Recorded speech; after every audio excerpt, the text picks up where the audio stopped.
Let's continue with masteryonghhua's Chanchi instructions. I'm gonna be doing that for the next 4 nights, and then Friday nights we have feedback and comments. All right, let's get started.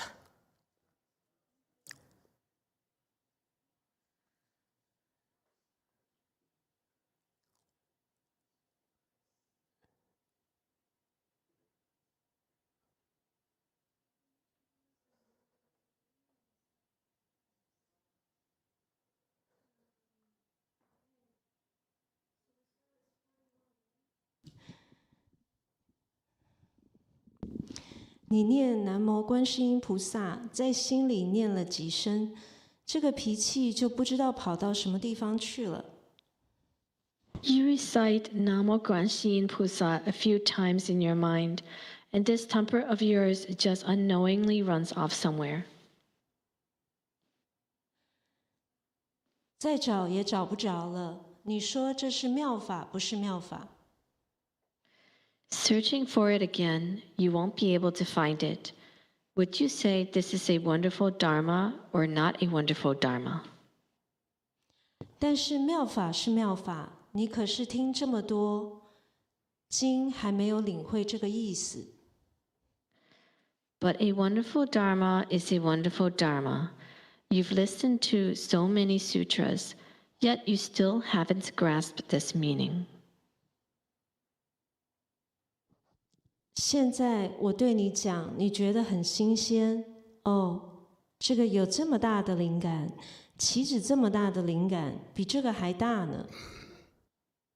Now that I'm telling you this, it feels very new to you. Oh, this has such a great spiritual efficacy. Not only does it have such great spiritual efficacy, it's even greater than this. Okay, next section.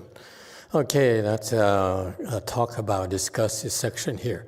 Again, we are in the second Dharma that you will find this in the Lotus Sutra, in the Universal Door chapter that we recite for the One Yin Dharma assemblies, where the sutra says that you can recite One Yin Bodhisattvas to help deal with the last week.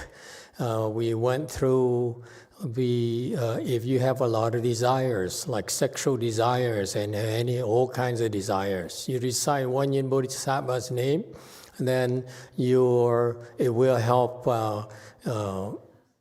make your desires go away. Now tonight. The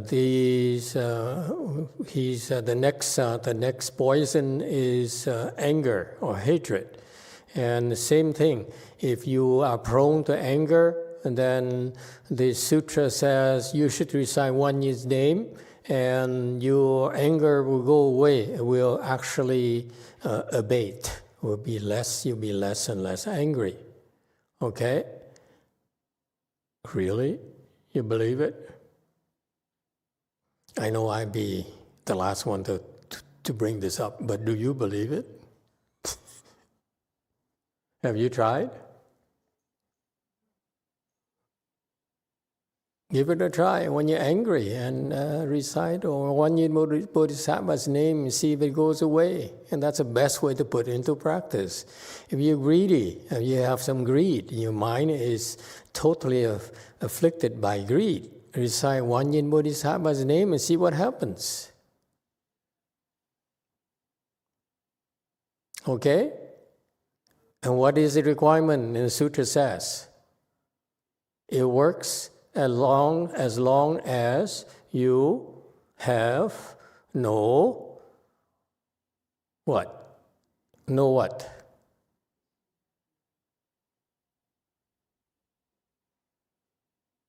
As long as you have no money. No? Okay.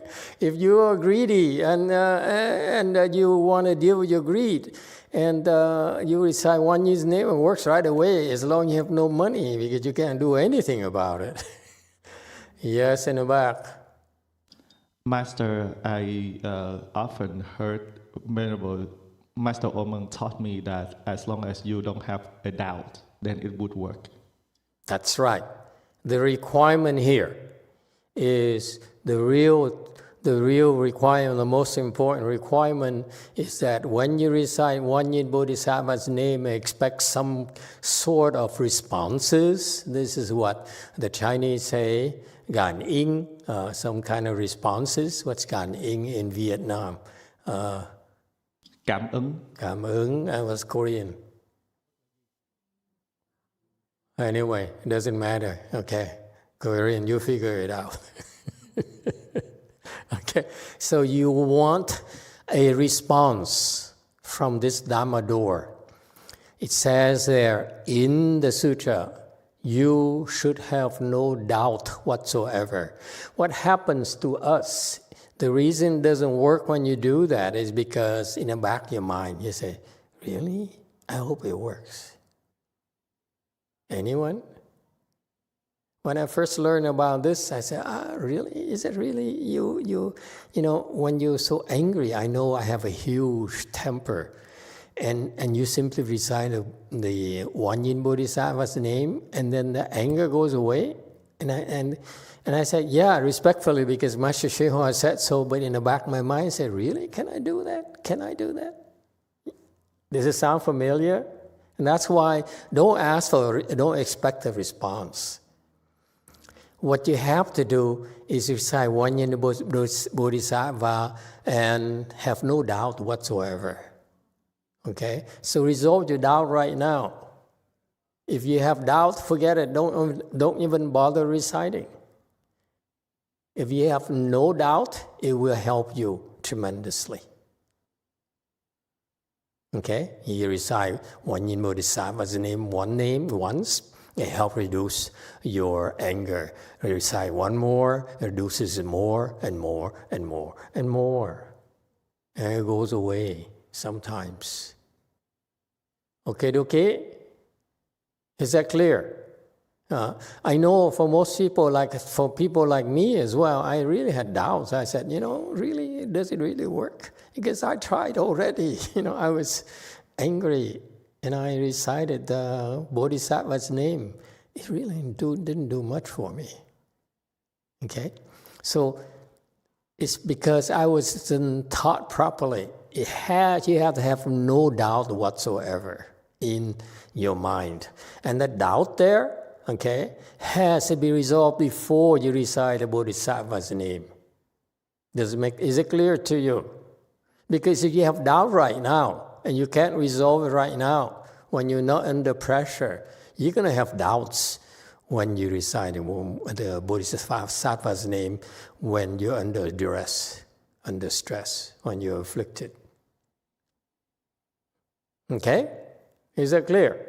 So that's why don't blame the sutra for not speaking the truth and misrepresenting the facts. It works very well if you know how to do it, if you meet the requirements. The requirement simply is no doubt. Okay? So resolve it right now. Okay, so that when you need to, when you're under duress, under stress, and you recite it, you'll be able to have no doubts. But if you have doubts right now, I stress again, it's not going to work. Flat out. Okay? Then what is your alternative? If you can't, you say, when you're Bodhisattva right now, but in the back of your mind says, I don't know. It's hard for me to totally believe it, that anyone can simply recite One Yin Bodhisattva's name and the anger goes away. And that's too good to be true. It probably isn't. We've been scammed many times before, haven't we? Yeah? So, what is the alternative?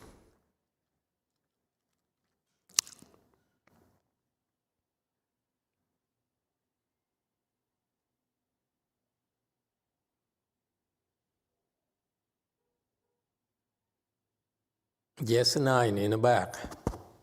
Thank you, Master. In my case, I usually get afflicted or angry. I just listen to the Master Dharma talk because it makes me laugh. Make you laugh. And also, it's kind of feel like my anger is come down. Oh, come on. My Dharma is very serious. You should not be laughing. I apologize, my fault. Because I laugh too much. I joke too much, okay? Good point there, okay? So the process is yes too. Did you have a comment? Or you backed out? Oh, backed out, okay. Then I will also withdraw my next comment. Okay. Next.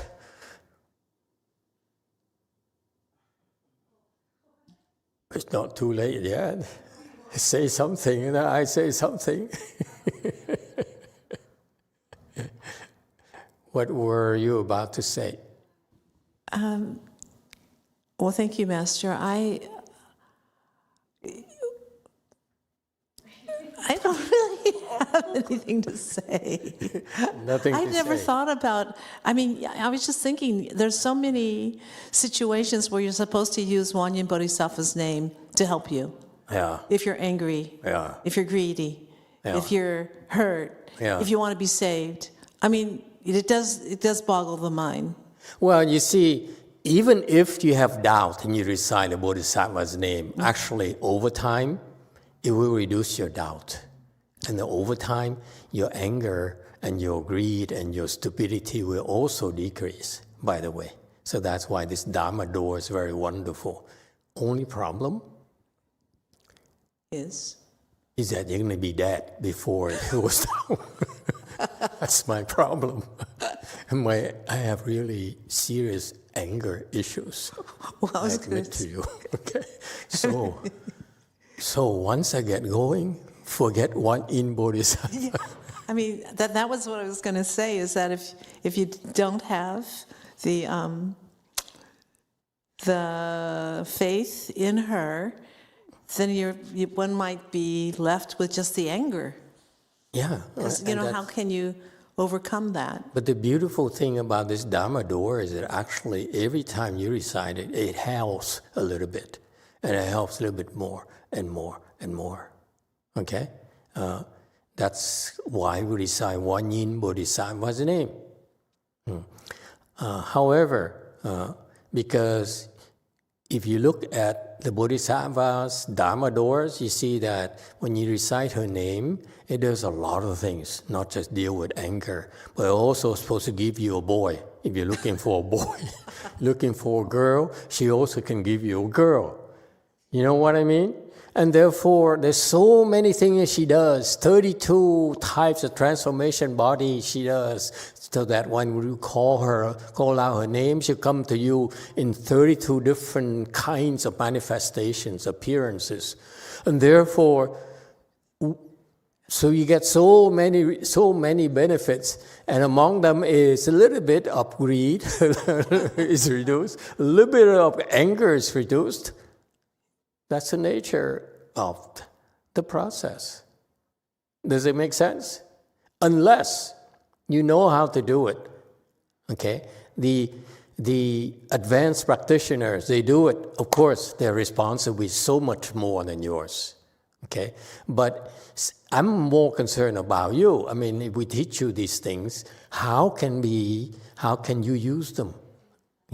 Because if we don't speak about it, we don't discuss it, this will happen to me. I came back and said, nah, it doesn't work. And I half-heartedly never tried. I tried a little bit and said, nah, it doesn't work for me, okay? And so that's why we discuss these things to help you understand. And I don't want to mislead you in any way, okay? All right, let me explain to you the process, okay? When you're angry, for example, and it happens. No, not to you. You're never angry. Yeah, I can tell. Okay? When you're angry,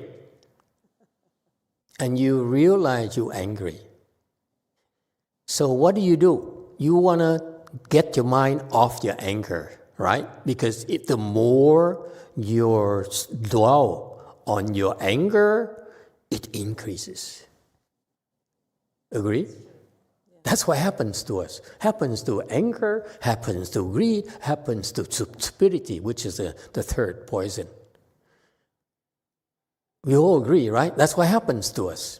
Okay? So what you need to do is, first thing you need to do is get your mind off your anger. Don't look at the person who's making you angry, for example. Okay? Because when you're angry at someone, you're blaming that person, and you more look at that person, you keep on looking for more reason. Look at her face now. She's really liking this, isn't she? You know? Boy, would I like to deck her right now. Something like that. And you keep on making yourself more afflicted. That's what you do. Right? Same thing with greed. Yes? That's two things very, very fairly easy for you to see. Yes? You drink and you like a drink, that's greed, right? And then you say, oh, this is nice, let's have another one. Okay? But you know what? Maybe I should have something in my stomach just to slow down my getting drunk. So you put something in your stomach and so forth. So the greed multiplies. You see? And that's why the concept here is to recite one in Bodhisattva's name is pull your mind away from your affliction. That's the process. You have to understand why we teach you this. Because if you say one yin bodhisattva, it's like you recite off the side of your mouth and you really don't believe.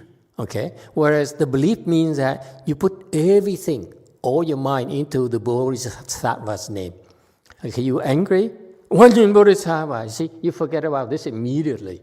And it dies down. That's the process. And furthermore, of course, when you recite her names and you're angry and she sees that you need help, she comes around and helps you a little bit as well. Okay, so that's a secondary effect of reciting her name. Is it clear? But the most important thing, the key to this Dharma door is that you need to get your mind off the affliction, off the poison. It's critical. That's why it works. You see? If you get it off, you get off the thing that is afflicting you, your affliction decreases right away, doesn't it?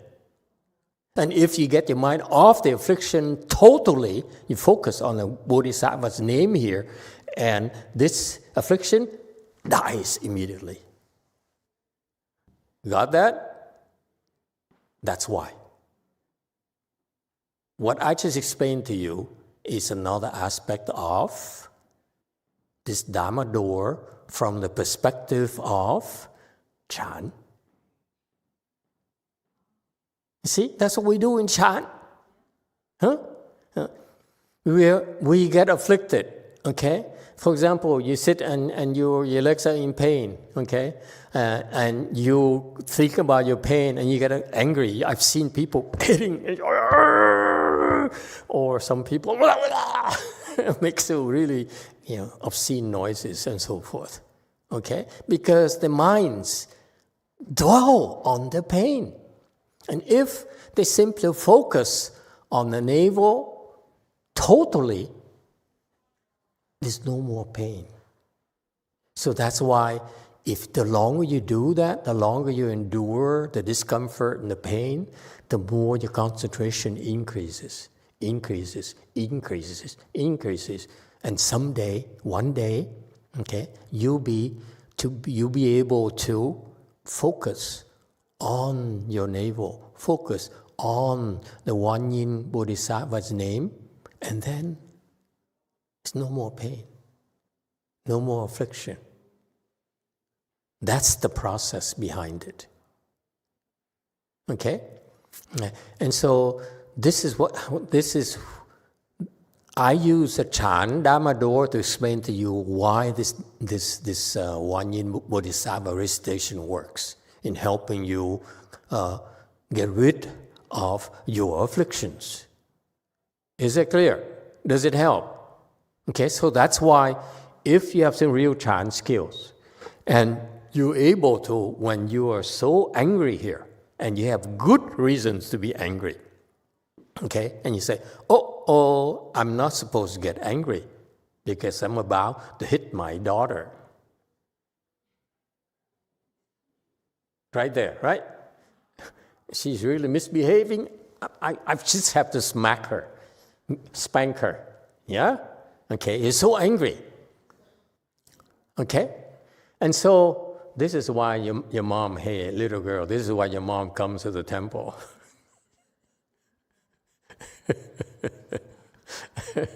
She used to be so afflicted by the kids and by everything. Okay? So if you realize you don't want to get angry, all you have to do is focus on anything else. Your navel, the Buddha's name, Wanyin Bodhisattva's name, Earth Store Bodhisattva's name, anything. Get your mind off. That's the Chan Dharma door. Got that? And that's why it works. And again, because Wanjin's in particular's name here is that she's promises us she will help with our anger. She'll come and help a little bit more than reciting all the names. Okay? Earth Store specialty is not helping, is not to help you reduce your anger. Okay? His real desire is to help save you from the sufferings of the hells. Okay? All right? And so that's a process behind this Dharma door. Okay?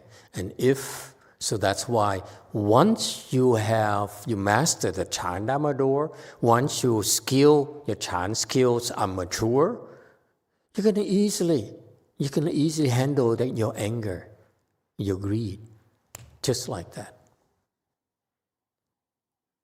And that's why I promise you. This is why we're doing this. Okay? Okay. There's a lot more to it, but I just merely explained these simple fundamental process for you. Yes, 8.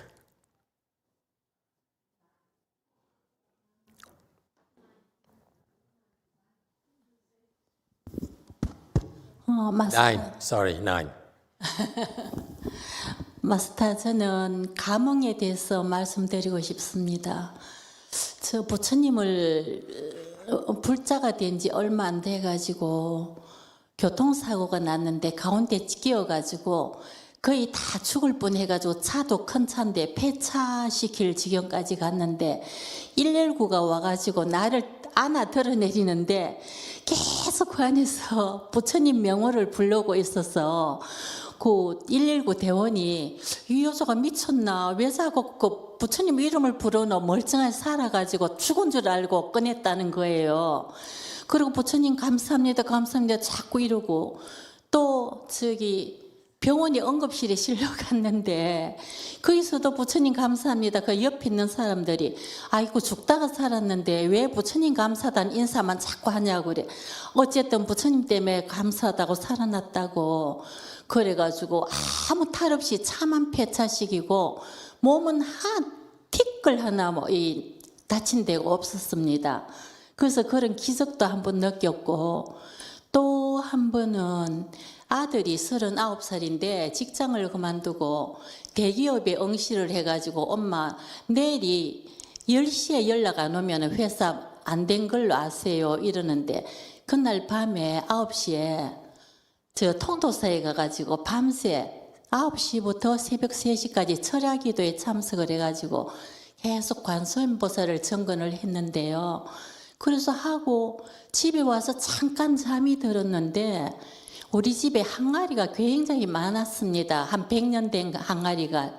그래서 꿈에 항아리에서 샘물이 막 솟아오르면서 연꽃이 계속 피어나는 겁니다. 그래서 연꽃을 뽑아도 올라오고 계속 연꽃이 올라와가지고 눈을 번쩍 떠보니까 꿈이었어요. 근데 오늘 얘가 되겠구나 했는데 아침 10시에 합격했다고 연락이 와서 저는 부처님 가피를 대단히 입고 감흥을 많이 받습니다. 그동안 살면서.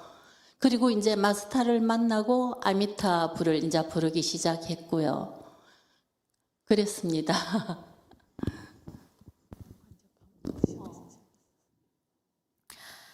Master, I would like to talk about my responses, what happened with me.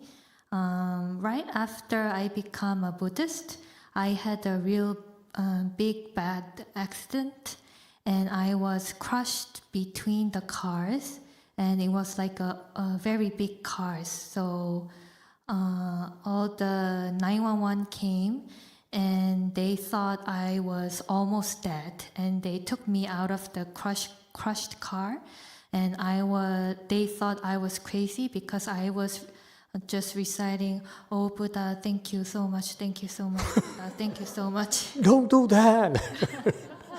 They're gonna think you crazy. And then I went to the emergency room and also there I was keep on saying, "Oh Buddha, thank you so much, thank you so much." And all the people there were wondering, "You almost were dead. Why are you thanking that for?" But I thought I've been alive because of Buddha, thanks to Buddha. And the car we had to abandon, but my body was not hurt at all. So I was perfectly okay. And also one other incident is that when my son was 39 years old, he quit his job and he applied for a bigger company. And my son said, "Mom, if they don't call me until 9 p.m. today, we should consider that I didn't get the job." So I went to Tongdosa and all night I recited Guanyin Bodhisattva. And then after that in the morning I came back to my house and then I fell asleep. And in my house there was a lot of jars, like traditional jars. And I could see in the jars in my house there was water coming out of the jar and the lotus was sprouting continuously. So I pick up the lotus, but the lotus keep coming up, like blossoming. So I opened my eyes and it was a dream. And then that morning, 10 a.m., my son got a call from the company that he got into the company. So living my life, I got a lot of responses from Buddha. And then I met you, Master, and then that's when I met Amitabha Buddha and started reciting Amitabha. Thank you, Master. Wow, that's nice. And that's no wonder. She simply believes. And if you believe in the Buddhas and Bodhisattvas, they will help you. Don't have any doubt. Okay? You can get a lot of miraculous responses simply by your pure faith. Okay? Have you tried praying for a superlotto? No, you haven't? Would you like to try? Because you seem to have a lot of responses. Okay, very good. Thank you for sharing your experiences. Also, the third poison, yes, 6. Go ahead, 6. Amitabha, I would like to maybe share during the fun share, one response I know of, but also my own self-complaint also. So one response I knew of was, I know a daughter was trying to buy a house, and so I'm waiting for the response from the, what is that called, the realtor? Yeah. And then the father was a real believer of Guan Yin, absolutely no doubt. Mm-hmm. And then the daughter came home. The father said to the daughter, saying, "Oh, I was intending to Guan Yin, and Guan Yin told me you're gonna get the house." And then the daughter said, "Well, I didn't hear from the realtor at all." Mm-hmm. But then, sure enough, pretty soon she got a call from the realtor, and she got the house. Wow, that's nice. So that's the good response. Now my own story. What, is he still alive, that man? I think you sent him to the Pureland. Oh, okay. Sounds like we can use him, you know. So my own story, Master. Your own story, yes. Well, I think I got a response when I was a kid with Guan Yin, crying. It was raining. I was by myself and said, Guan Yin, please make the rain stop. I'm scared. I incented and it stopped in like a few minutes, but that was it.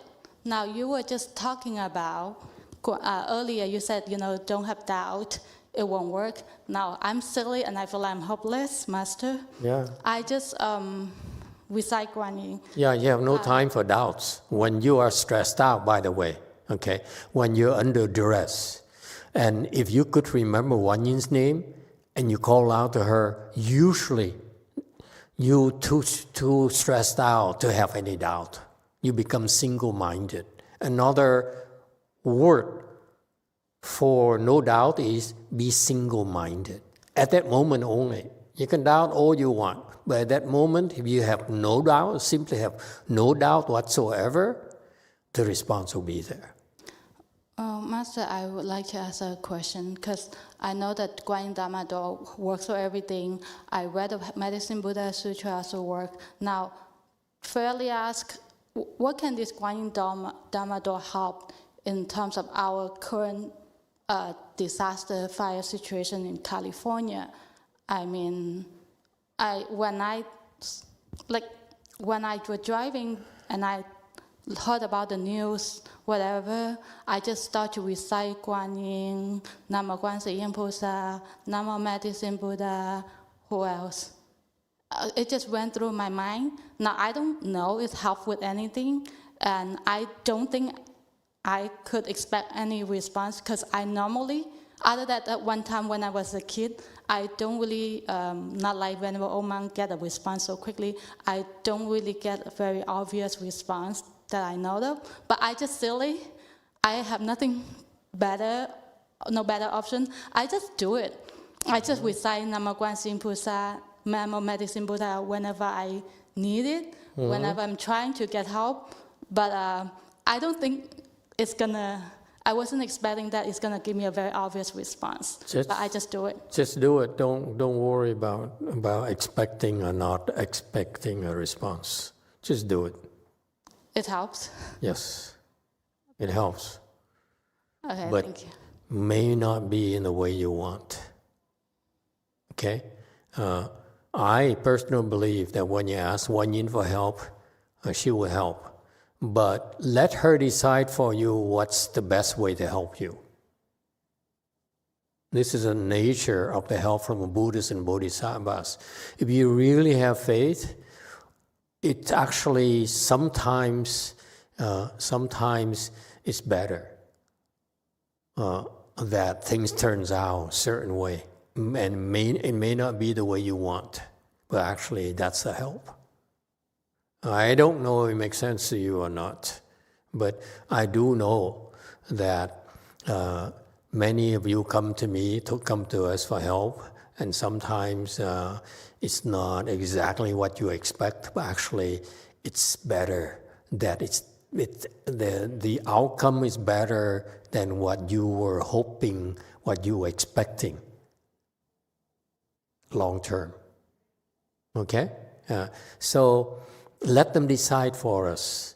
Don't worry. Okay?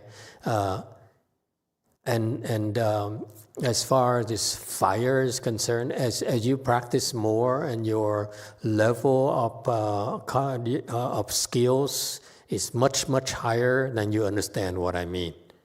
Okay? They have their own wisdom and they know what's best for us. When we ask for help, we want something so badly for ourselves. But actually, sometimes the response we get is not quite exactly what we want, but actually it's better for us.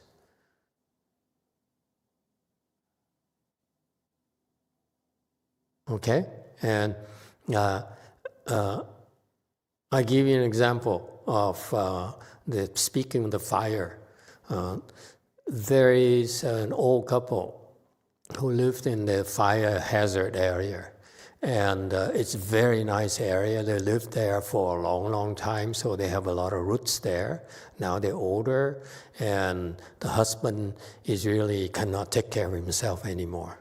And so the wife is spending her entire days taking care of him. He's totally helpless, okay? And so she neglects the house, and nothing really, she's really becoming more and more overwhelmed because his health is deteriorating very fast nowadays, okay? And it's becoming untenable right now, the situation.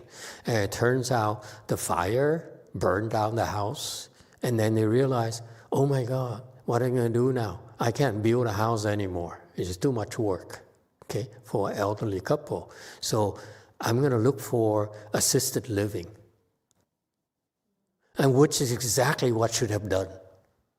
But they're too attached to the houses, to the lifestyles, and the woman is so gung-ho, so I will take care of my husband until I die because I love him to death, okay? So she would not listen. So it turns out the house being burned down actually was a catalyst for her to really seriously consider assisted living, which is available and they can afford it. You see that? And you came to me and asked me, can you protect the house, make sure it doesn't burn down? The Bodhisattva says, let it burn.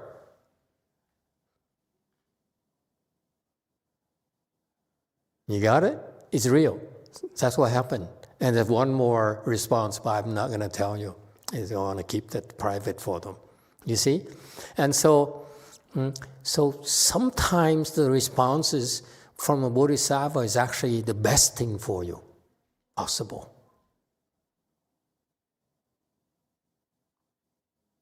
Okay? That's what I believe. So as far as this fire is concerned, I've been tiptoeing around it. I am trying to tell you that there's very heavy karmic retribution there, okay? And I'm not sure that as I look more closely into it, I'm not sure I can help because it's way too heavy. It's like war. I cannot undo a war. I cannot stop a war. Okay? It's not in my power to stop a war. This is connected to, similar to the disasters from wars. That's how heavy it is. Okay? It's funny, I look at the map of the fire hazard. Our area and Long Beach and so forth are spared. Okay? All the other areas are in the red. Okay? So it turns out I'm grateful that we have there's a little bit of consideration for us.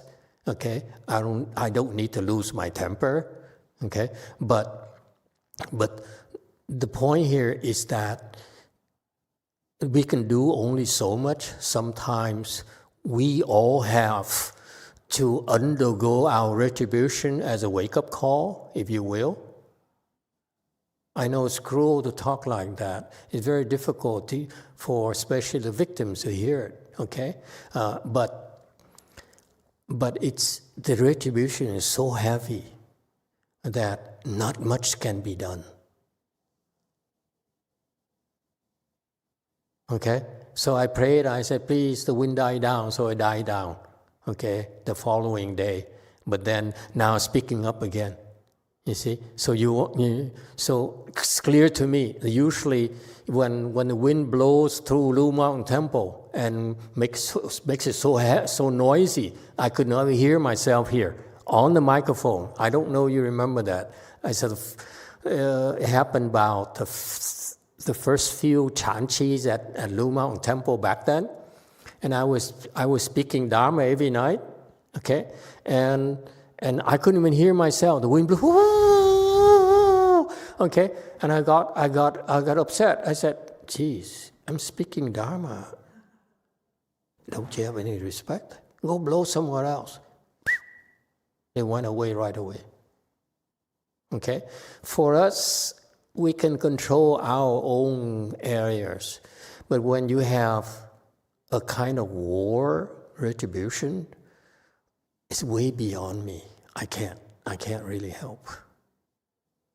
You know, I'm very sorry. I wish I could, but I'm not a Buddha, so I can't help.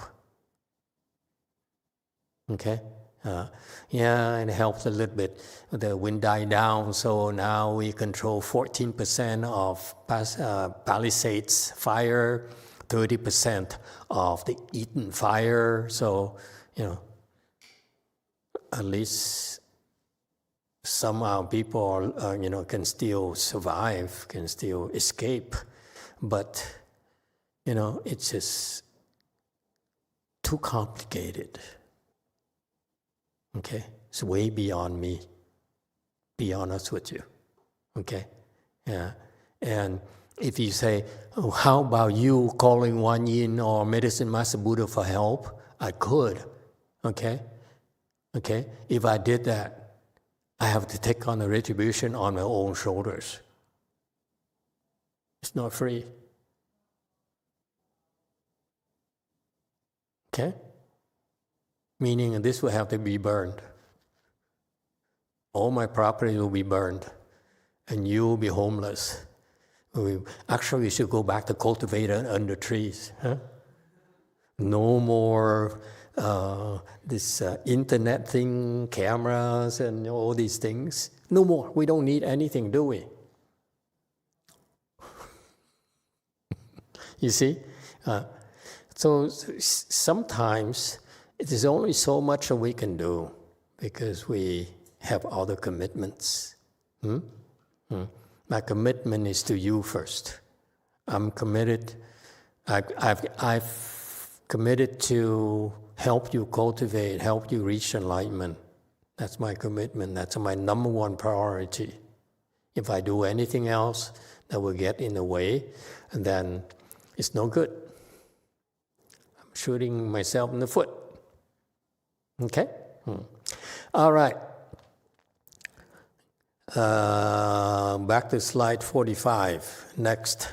Go ahead. I thought I would skip this, but go ahead. 若多愚痴，这个愚痴的病谁都有。If one has a lot of stupidity, this stupidity is an ailment that everyone has.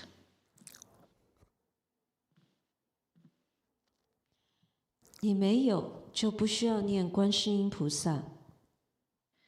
If you don't have it, then there's no need to recite 观世音菩萨。我们这些个人有的就要念。For those of us who have it, then we must recite. 谁没有，谁就不要念，因为你认为自己的智慧够了，聪明也圆满了，那你就不需要念观世音菩萨。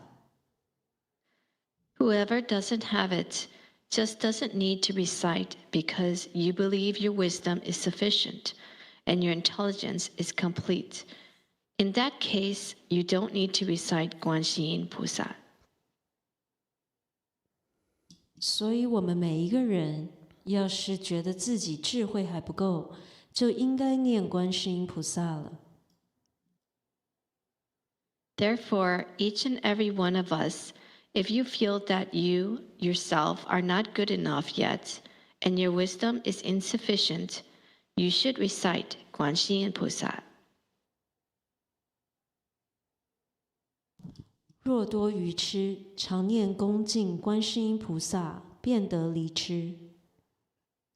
If one has a lot of stupidity, constantly and respectfully recite Guanxin Pusat, and you will be freed from stupidity. 法华经是释迦牟尼佛所说的，赞叹观世音菩萨。This is from the Lotus Sutra, spoken by Shakyamuni Buddha, praising Guanxin Bodhisattva. Okay, so third poison is stupidity. You're so stupid, you don't listen. Okay, not much can be done. And you know that. You should recite Guanyin Bodhisattva's name, and miraculously, your stupidity is lessened. Okay? For our Chan Dharma door, our practices, we recite Guanyin's name, we bow to her, we recite, excuse me, we recite the 4 two hands and eyes, we recite the Great Compassion Mantra. We do a lot of Dharma doors of Guanyin, and that's all these practices are actually helping with the 3 poisons. All right, so that's why when you stick around long enough, your faith in Guanyin will keep on increasing, and your 3 poisons will be lessened. That's all. Okay. Any questions or comments? Okay. Yes, 9. 마스터 또 한 가지 말씀드릴 게 있는데요. 감흥받은 거. 제가 절에 처음 다니면서 절에 가가 아침 예불에 보면 노보살님들이 계속 신묘장구 대다라니 우리가 하는 대비주를 외우고 있는데 저게 무슨 소린가 이러고 들었는데 아무래도 저는 너무 길어가 460장가 그런데 외울 수가 없는 거예요. 그래 집에 와가지고 밤에 자면서 부처님 나 이거 신묘장구 대다라니 좀 외우게 해주세요 했더니 그날부터 눈만 감으면 온 집안이 대비수로 꽉 차는 거예요. 여기 봐도 보고 외우면 되고 저쪽에도 있고 사방 대비수로 도배를 해가지고 며칠 안 걸려가 그걸 다 외워버렸어요. 그래서 이것도 한 가피로구나 하고 관세음보살을 열심히 믿고 관음도량을 열심히 다녔습니다.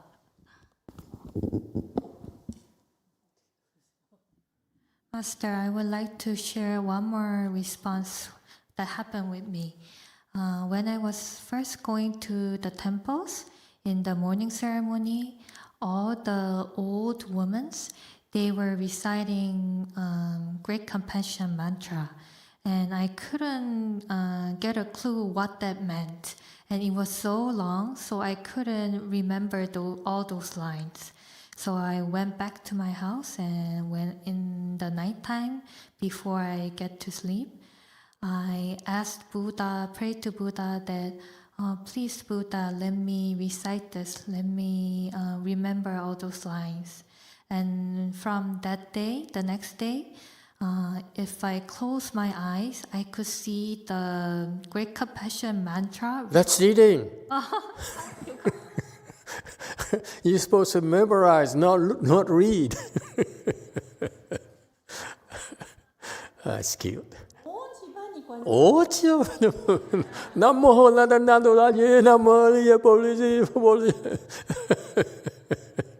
Go ahead, continue. So it was like great compassion mantra all over the wall. Wow. So wherever I see, I could see the great compassion mantra. Wow. So within few days, I could remember all the lines. Wow, that's incredible.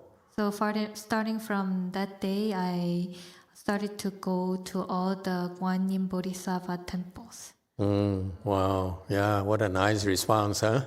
Wow. You don't have to memorize anymore. All you have to do is read it.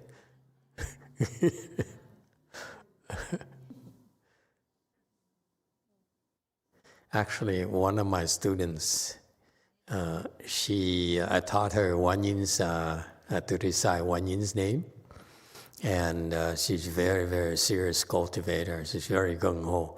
And she said after a few months of reciting Wan Yin's name, every time she recites the Great Compassion Mantra, actually she can see the line, the next line, the next line, the next line. Incredible concentration. And this is a person who never went to a temple until I showed up. All right, let's go back to 52. 如果观世音菩萨没有这种大威神力，佛怎么会赞叹他呢？ If Guanxin Bodhisattva did not possess such great miraculous power, why would the Buddha praise him? No, seriously. These Buddhas and Bodhisattvas have tremendous, tremendous power. There's nothing that they can't do. Okay? However, as I said earlier, they use their wisdom, their tremendous wisdom, in order to decide how to help you. And once they decide to help you, they can manifest their spiritual powers. Okay, just like that. Okay, you think if Wan Yin Bodhisattva is these people over there who are the victims right now, okay, if they together, they said, they got together, all these 100,000 people and prayed to Wan Yin, the fire would just go out just like that. You know? The Buddhist disciples would have a better chance. These people, they belong to a different religion. They believe in different things. But we Buddhist disciples, can you imagine if there is a fire coming here? I would call you in together, including Marco there, and tell Martha to get off the fasting thing here because we need him to recite Wan Yin's name. And then we walk around, recite Wan Yin's name to the periphery. The water cannot even come close, let me tell you. I believe that. That's why I never bother asking for help, unless, I'm about to lose it. Okay? It's how powerful the Buddhas and Bodhisattvas are. If they want to put out the fire, that's what they do. That's how powerful they really are. Okay? Yeah. But again, this is Shakyamuni Muni Buddha's world, the Saha world, okay? He has things going certain ways, and that's why we need to respect it, okay? And if necessary, okay, if so many Buddhist disciples got together and asked for help, I'm pretty sure the houses and the properties would be saved. That's my belief. Okay? All right, yes, too. Thank you, Master. Robin's Nest has been writing quite a bit here, and I felt that you were answering her questions. But she wrote back and she said, I'm still confused. I chant Wan Chien Pusa all the time, but I don't usually ask for much or anything from her. I have heard from Master to ask other bodhisattvas more often, don't be too much of a Wan Yin fanboy. Is that correct? I already asked from her, sometimes maybe ask less from her. Is this the correct approach? No, not at all. If you used to recite Wan Yin's name when you are under duress, then continue to do so. You no need to change. I simply said, for me personally, because I know a lot more than you.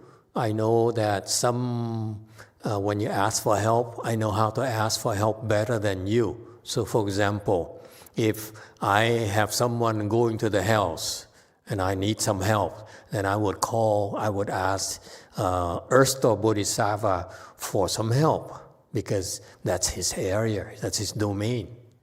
Okay? If someone is sick, and the situation is very bad, then instead of asking for Wan Yin's help, I could do that, but or Master Shinwa for help, I could ask Medicine Master Buddha for help because that's his specialty. So that's why I have a lot more choices than you. If you only know one In Bodhisattva's name, by all means ask her. She'll come to help you.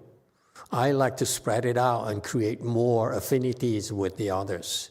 Because, eventually I'll be traveling, okay? I won't be stuck here forever. I like to travel to Western Bliss Pureland. I like to go to Eastern Bliss Pureland. I like to go to all the Purelands. Okay, I like to travel. So I want to have conditions. So when I go there, I won't be a stranger. There'll be, some people waiting to help me. That's why I spread it out, because eventually it says in Avatamsaka Sutra, eventually when you become a bodhisattva, you have to go all over the entire universe. You travel everywhere. You can't just stay in Korea. Okay? Absolutely not, because if some living being somewhere else in the Dharma realm needs help, okay, and you are able to help, you should go there and help. That's what they do. Okay, that's part of the practice. So far we are attached here because we're still limited to Wei Mountain Temple and DTT and so forth, but eventually we have to go all over. We cannot. That's one of the points I'm trying to stress here. You cannot afford to be only Korean, only Vietnamese, only American, only Chinese.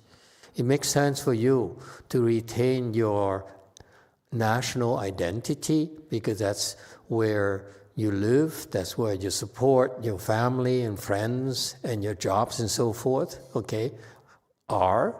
But in our work, in our jobs, you have to be more open-minded and be less Vietnamese, be less Korean, because you need to help others. You need to expand your mind, okay, to help others. All right? And to the extent of you, including you, going to a different galaxy, a different Buddha land to help as well. Okay? And that can only happen if your mind is not so enclosed. I am Korean. I am Vietnam.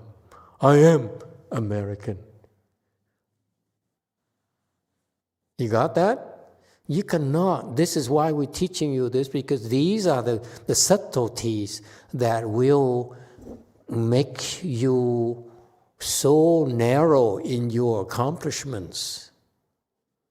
That's why when I go to a country and I accept disciples, I look at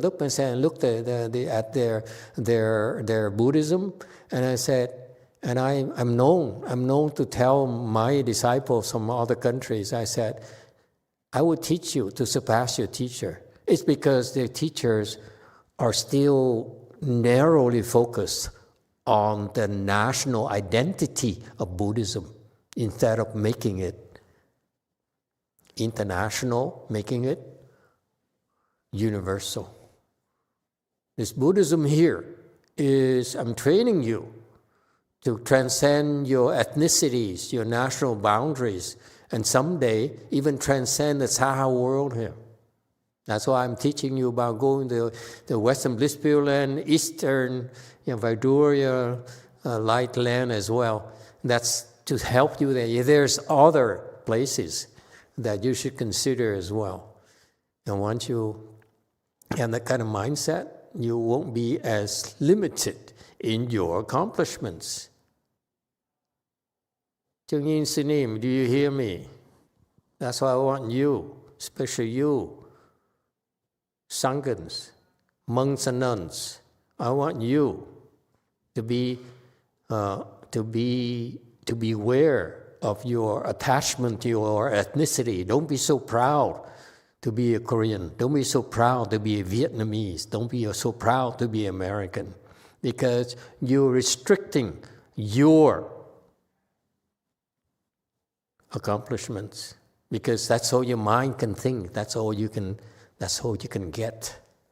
You have to expand, okay? And don't worry, I will slap in your face to remind you when the time comes, when it's necessary. This is why, this is what I can do to you, monks and nuns. I'm not afraid that you run away. But lay people, I can't, because in America, they sue me, you know. Here, you have to be careful. When you're poor and they sue you, you can't even afford a lawyer. Yes, too.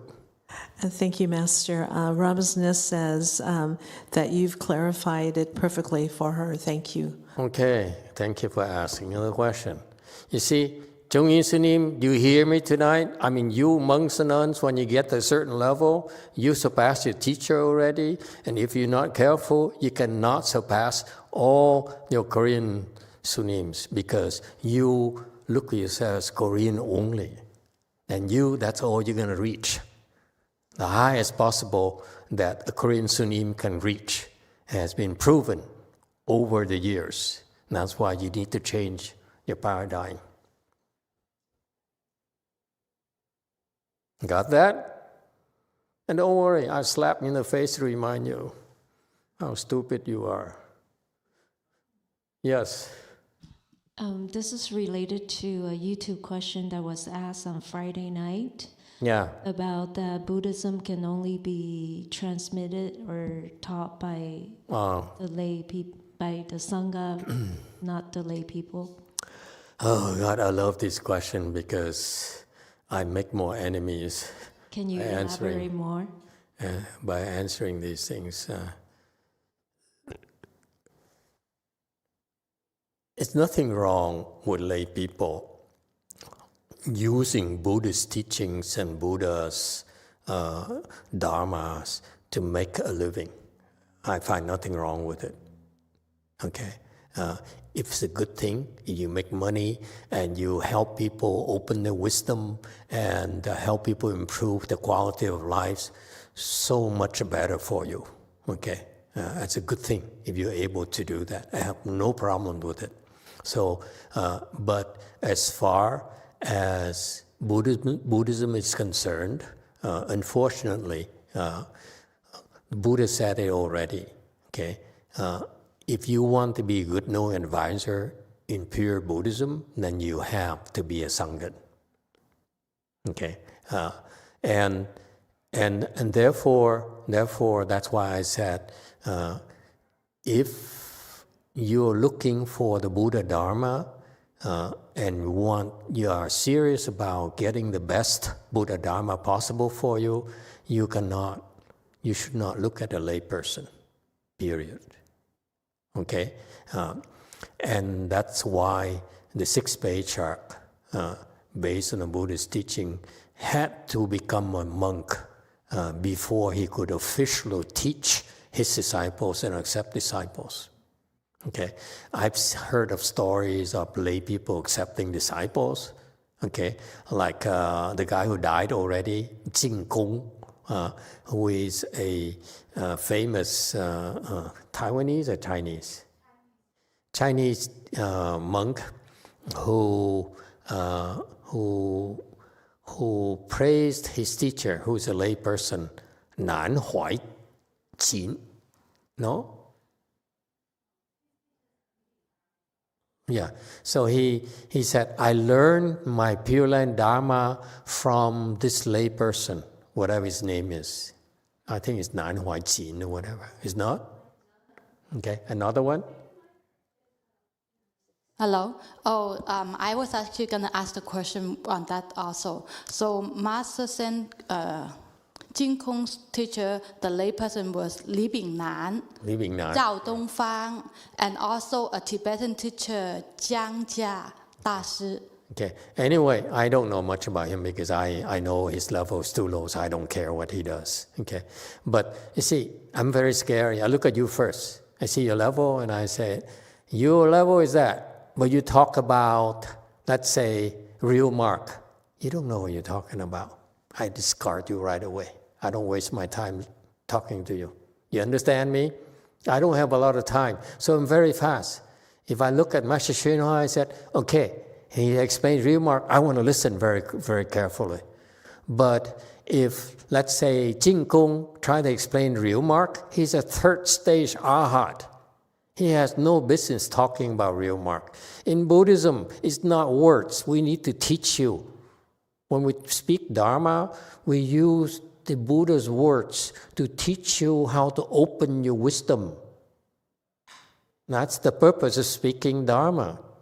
It's not to show you our knowledge and get more disciples, get more support, get more money. This is not why I'm doing this. I'm doing this. I'm speaking Dharma to you because I want to help you open your wisdom. I want to help you specific things. Okay? It's never my intention to speak Dharma so that you can go out there and say, you know, I don't care for you PhD people in Buddhology. I know more Buddhism because I learned from Master Yonghua. I can do that too, but it's a waste of time. I only make a bunch of arrogant people like you who knows everything about Buddhism. Okay? And so I'm very scary in that sense. When you talk about things, I look at you first. I say, okay, yeah, and you get to that point, it's okay. But you go beyond that, it's out of your league. Okay? And so that's why as soon as Jing Kung, I look at Jing Kung, I say, third stage arhat, and yes, all these Chinese people, they're supposed to be grateful to the teacher, the recognized teacher. It's a good worldly thing to do. But in Buddhism, you don't do that because a monk can never bow to a lay person as a teacher. Never, ever. Be.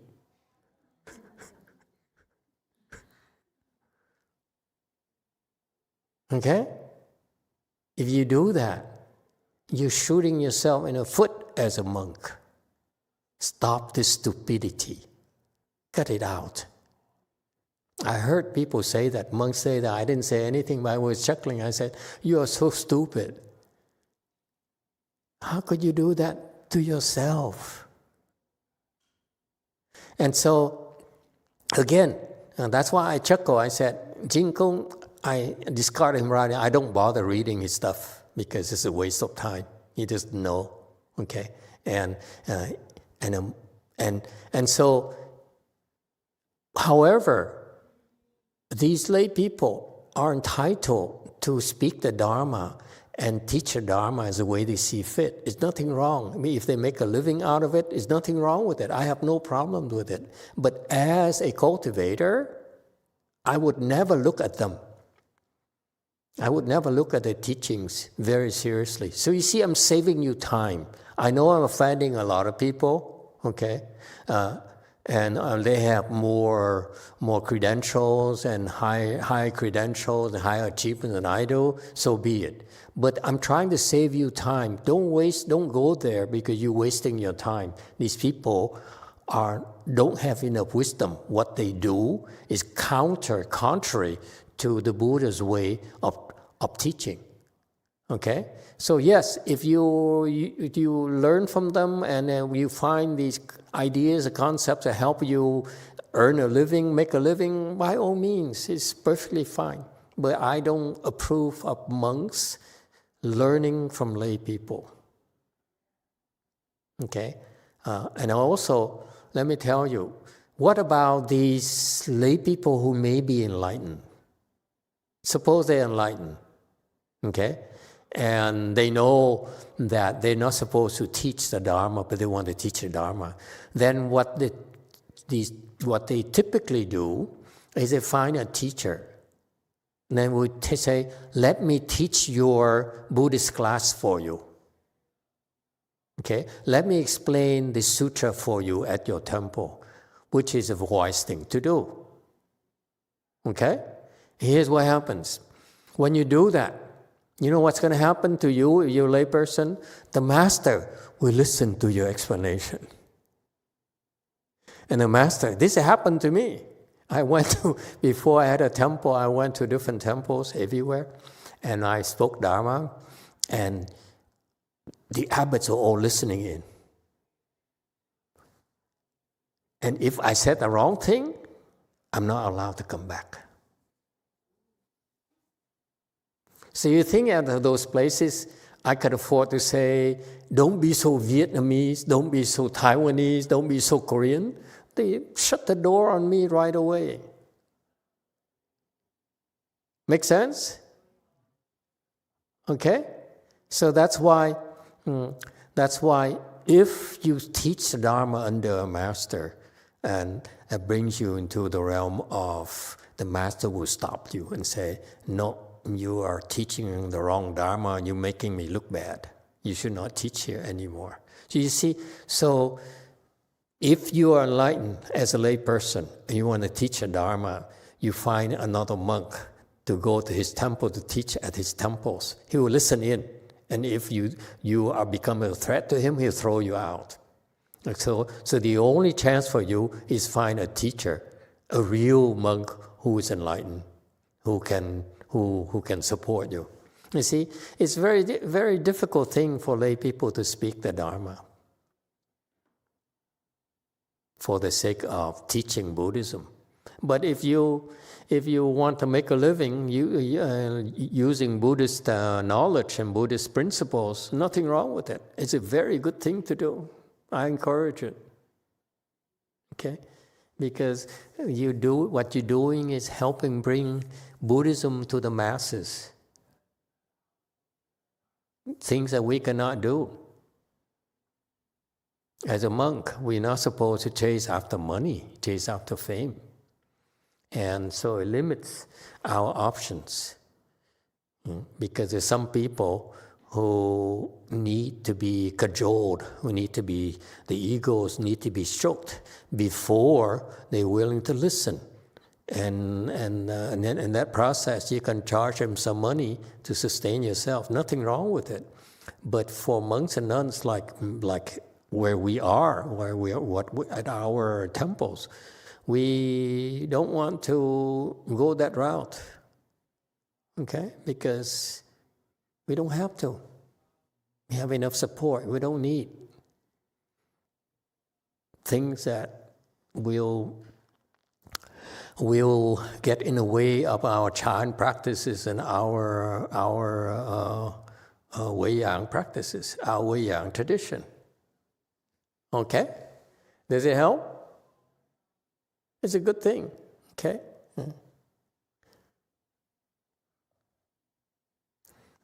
All right.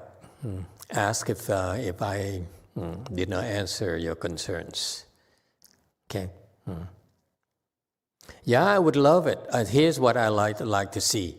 I like to see that many of you who reach, who have wisdom, okay, meaning that you really are first stage Arhat or higher, okay, and then you are special.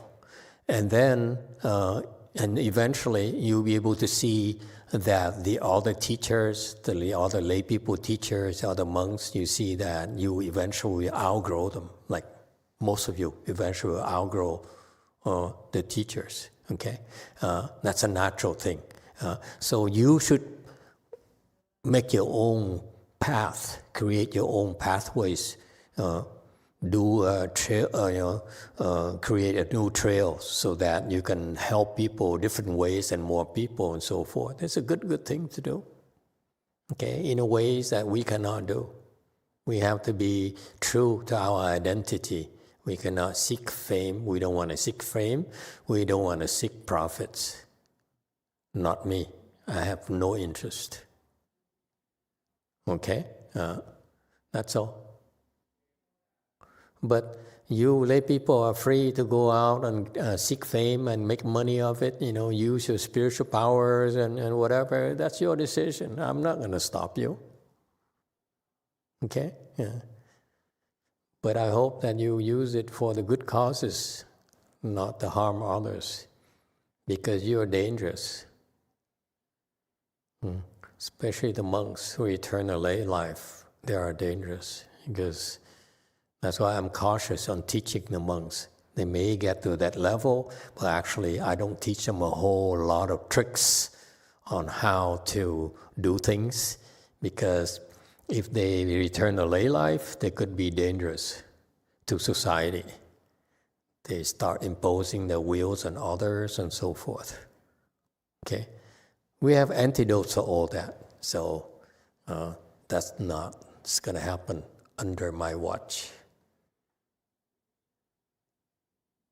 Yes, 8. Master, if there is an enlightened person, a lay person, like you said, that if that person goes to the master and asks him to be accepted into the Sangha, wouldn't be that the best route for a person to try to speak Dharma, to go through becoming a Sangha and eventually maybe being a... Not really. As a Sangha, there are certain things I can't talk about. As a lay person, you have a lot more freedom. Okay, you know, besides you know more from your education, from your background, from your experiences, more than I do. My experience is very limited. Okay, I wasn't born here. I don't speak language that well. I'm not that bright and so forth. There's just so many limitations. Okay, so I had to stick to something that I can do better than many people. That's all. But you should have your own distinctive competence, and you're free to be a lay person. You don't need to become a monk. There's nothing wrong with you teaching Buddhism, as I said, and make money off it and sustain yourself. Okay? And why would you want to become a monk?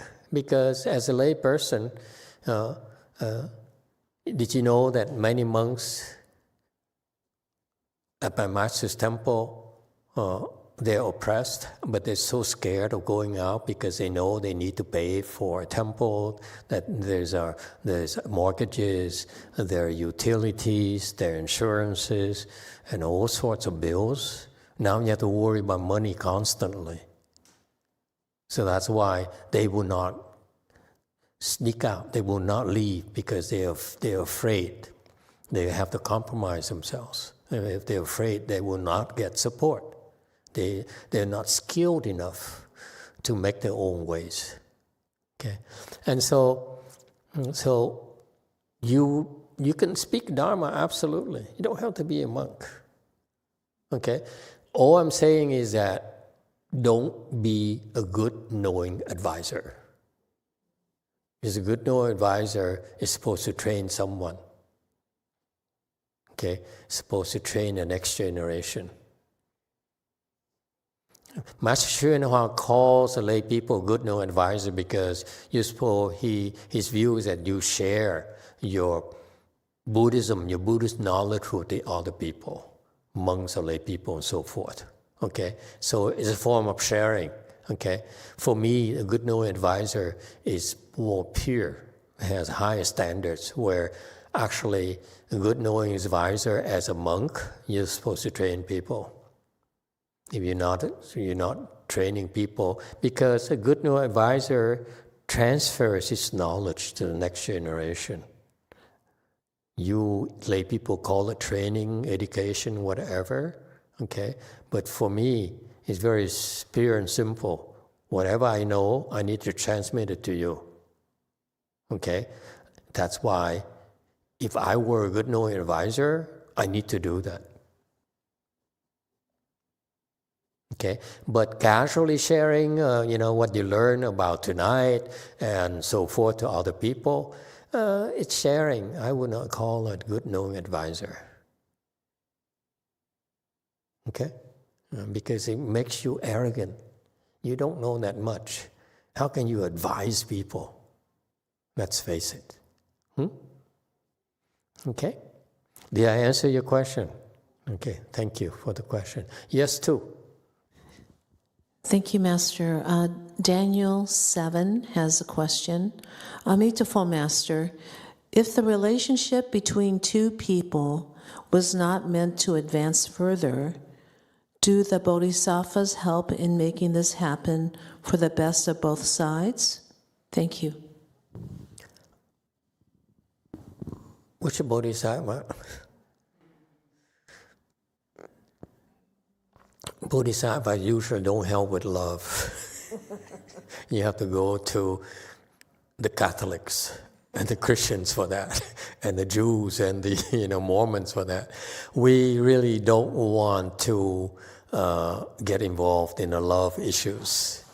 Okay, it's your personal life. Actually, my master is funny. My master, he actually chose wives for his lay disciples, and they're still together. So the guy, this Jewish guy, professor, okay, lecturer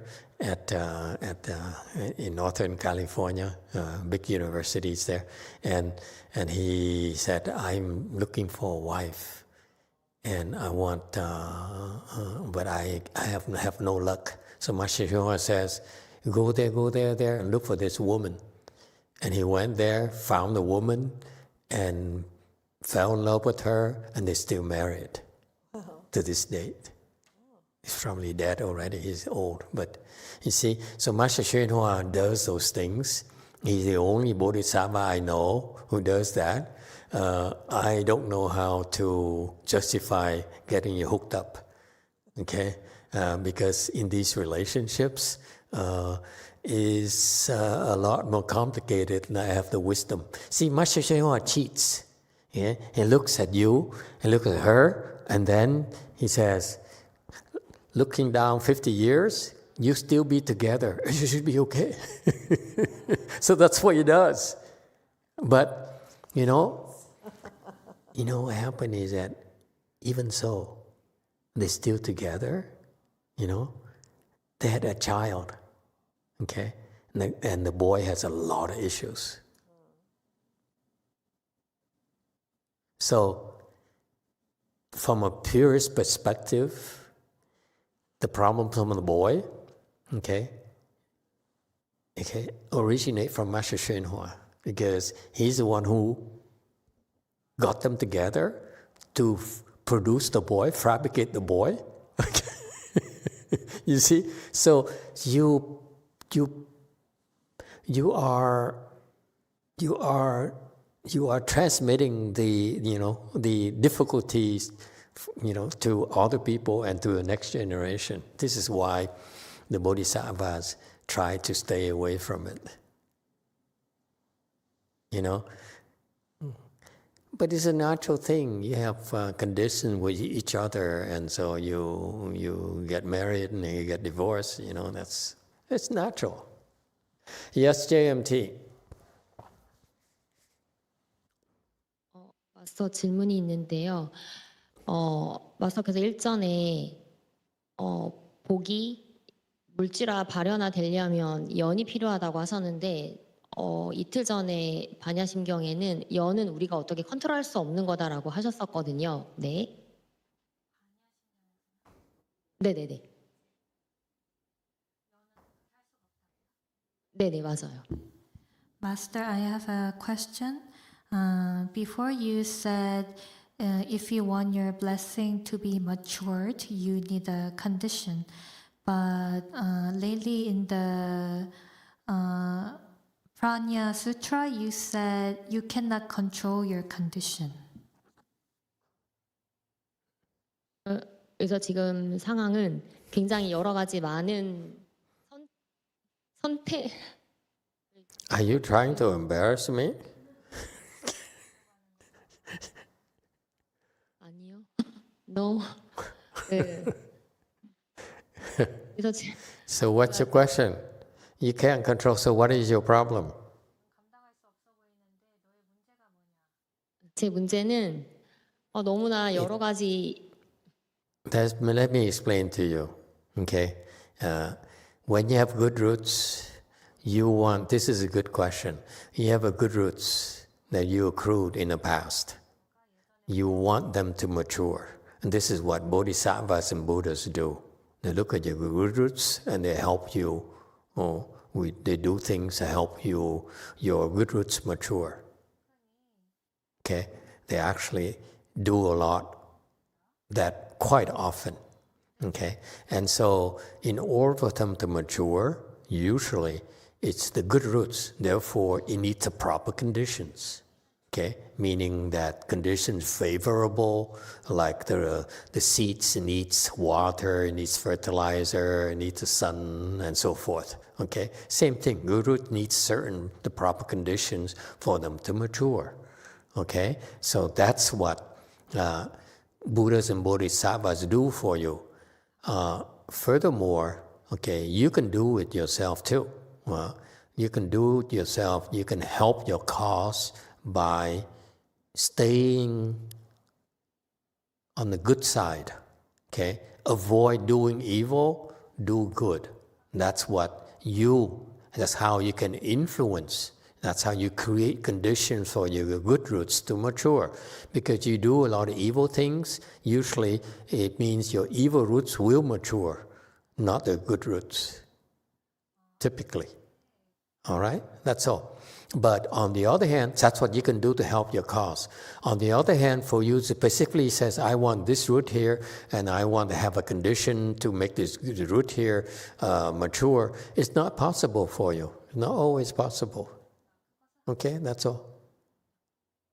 맞서 제가 이 질문을 하게 됐던 이유는 지금 현재 상황이 굉장히 많은 선택을 해야 되는 상황이거든요. 뭐 회사를 해야 되냐, 회사를 옮겨야 되냐 말아야 되냐, 뭐 미국 출장을 가야 되냐 말아야 되냐, 뭐 이사를 해야 되냐 말아야 되냐, 또 문제가 또 뭐 있었지?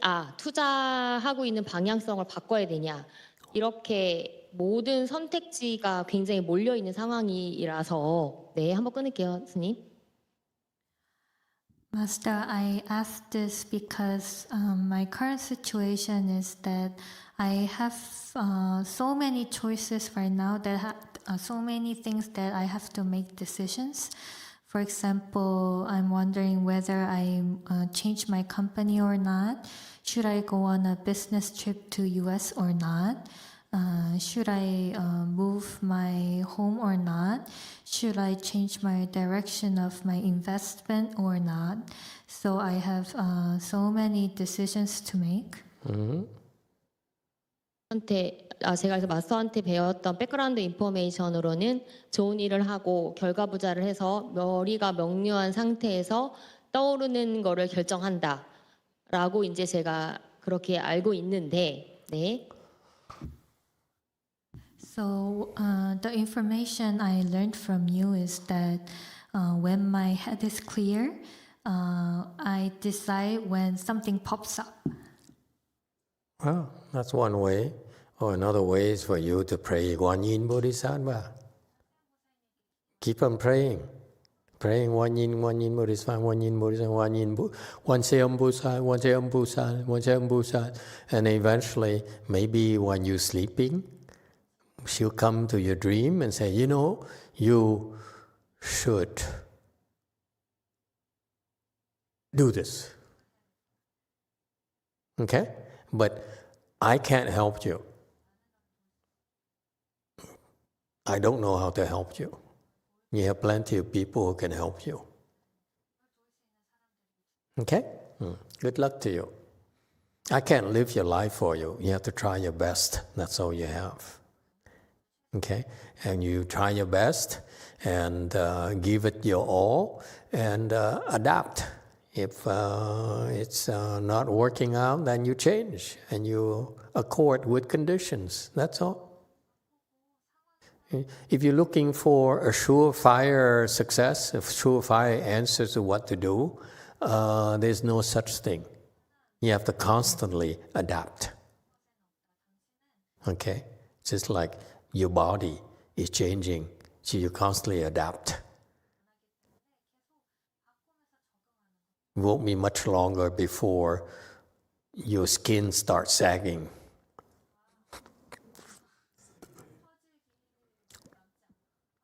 You see, now you have to worry about how attractive you'll be. You see, so it happens. We just adapt. That's all. You have plastic surgery, and and all those things. 일단 Shall we? That I know a little bit. 마스터 그럼 일단 첫째 그냥 하던 거를 Still has questions. Not easily discouraged. Go ahead. 아니 마스터 그럼 그냥 하던 대로 하던 걸 하고 관세음보살님께 기도해 보겠습니다. 감사합니다. Okay, Master, I will do what I've been doing and pray vigorously to Guanyin Bodhisattva. Thank you. Yeah, if you have a response, you have the response. It's because Guanyin Bodhisattva deems you worthy of the response. If Guanyin doesn't want the response, then do like the old monk. Tell Guanyin, I don't believe in you anymore. I'm going to Earth Store Bodhisattva. Pressure her. That's all. Okay? She has a lot of competition, dear. It's Guanyin Bodhisattva has to deal with strength Bodhisattva, with sunlight Bodhisattva, moonlight Bodhisattva, and Manjushri, and so forth. It's a lot of competition for Bodhisattvas. It's only one you, but many, many Bodhisattvas. 마스터 그리고요 지금 마스터 XC 말씀을 하셔가지고 말씀 질문드리게 됐는데 제가 마스터 XC에 관한 기도를 약사부처님한테 하고 있는데 그럼 관세음보살님한테 다 기도를 몰아야 될까요? So, talking about Master XC, I've been praying for Master XC. I prayed to Medicine Master Buddha. And should I change to praying for Master XC to Guanyin Bodhisattva? I have the answer for you. Try your best.